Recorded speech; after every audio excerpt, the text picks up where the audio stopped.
Hi Mom, happy Mother's Day Mom. I miss you so much. Oh my goodness. This day, hi Mother's Day that you are not around. I miss your auntie, I miss that you're not here.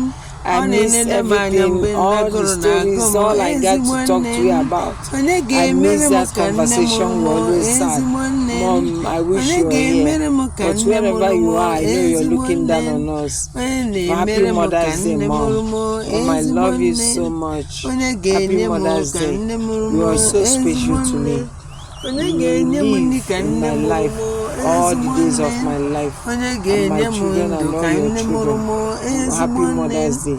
You are so special. Mother, you are great. I miss everything about us. The way we talk, all your phone call, I die. That wasn't mad. Oh, Mom, I miss you. I miss you so much. Mom, I got a lot to tell you, but you're not here to listen to me. I love you so much. Happy Mother's Day, Mom.